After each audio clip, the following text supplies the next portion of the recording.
Boa tarde, irmãs. Jesus é o Senhor.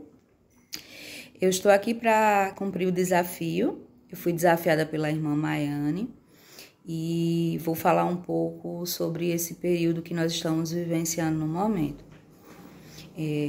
Para mim, a minha rotina assim, de trabalho não mudou. Eu não estou isolada, eu continuo trabalhando normalmente. Muitas vezes eu acho até que muito mais do que o período normal, de quando estava no período normal.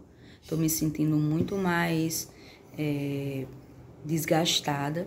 A empresa está puxando muito mais da gente do que o normal. Mas Jesus é o Senhor, né? E com relação a única coisa que mudou com relação ao Senhor foi as reuniões presenciais, né?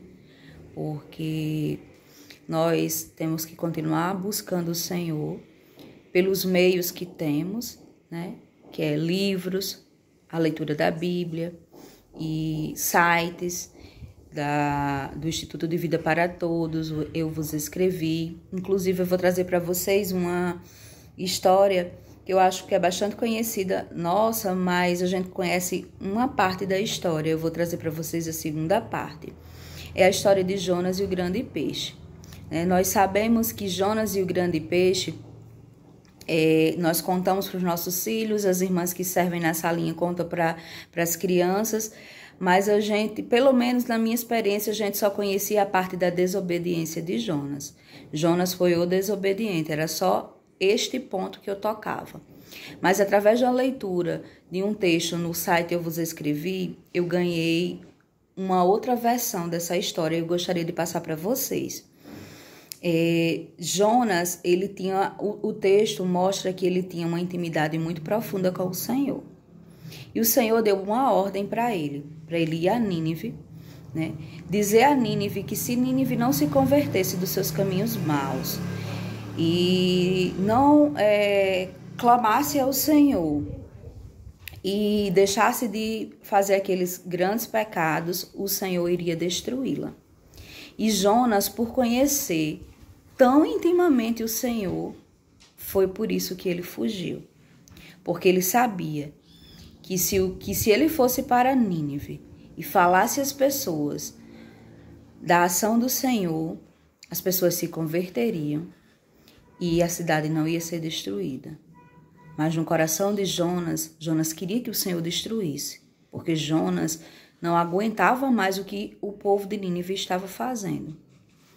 Então, irmãs, eu vou ler para vocês aqui no livro de Jonas, no capítulo 4, a partir do verso 1, vou ler o 1 e o 2, que diz assim: Com isso, desgostou-se Jonas extremamente e ficou irado, e orou ao Senhor e disse: Senhor, não foi isso que eu disse, estando ainda na minha terra? Por isso me adiantei fugindo para Tarsis, pois sabia que és Deus clemente e misericordioso, e tardio em irar-se, e é grande a sua benignidade, e que te arrependes do mal. Então, mostra a intimidade que Jonas tinha com o Senhor. E por outro lado, mostra o que o Senhor queria trabalhar em Jonas. No outro versículo, em Jonas 4, 10 ao 11, diz assim: Você tem pena dessa planta? O Senhor dizendo para Jonas: Você tem pena dessa planta? Embora não tenha podado, nem a tenha feito crescer, ela nasceu numa noite e numa noite morreu. Contudo, Nínive tem mais de 120.000 pessoas que não sabem nem distinguir a mão direita da esquerda, além de muitos rebanhos. Não deveria eu ter pena dessa grande cidade? Irmãs, e o livro de Jonas encerra nessa pergunta que o Senhor fez para ele. Não deveria eu ter pena desta grande cidade? Essa planta o Senhor fez nascer quando Jonas se retirou, né? Depois de ter orado ao Senhor, ele se retirou para um canto determinado da cidade e ficou lá. E o Senhor, com pena dele, fez crescer essa planta para que desse sombra para ele. Mas no dia seguinte veio uma largata, o Senhor proveu a largata e a largata comeu a planta e Jonas ficou morrendo de medo ou de pena da planta. E o Senhor indagou ele. Quer dizer que você que não fez essa planta tem pena dessa planta e não tem pena dessas milhares de pessoas que estão em Nínive? Irmãos, o que o texto quer dizer é que o Senhor queria trabalhar o coração de Jonas na misericórdia e quebrantar o coração de Jonas. Essa é a lição que eu trago para vocês, né? O Senhor, Ele conhece os nossos corações. Ele sabe o motivo pela qual o mundo está passando tudo isso, né? Então, a mensagem que eu deixo para vocês é que nós possamos pedir ao Senhor que trabalhe o nosso coração. Trabalha, Senhor, em nosso coração, na mente, vontade e emoção. E que a gente faça como esse hino diz, né? Trabalha, Senhor, meu coração, na mente, vontade e emoção. Não quero assim permanecer. E a gente realmente não quer permanecer dessa forma. Nós queremos fazer a vontade de Deus.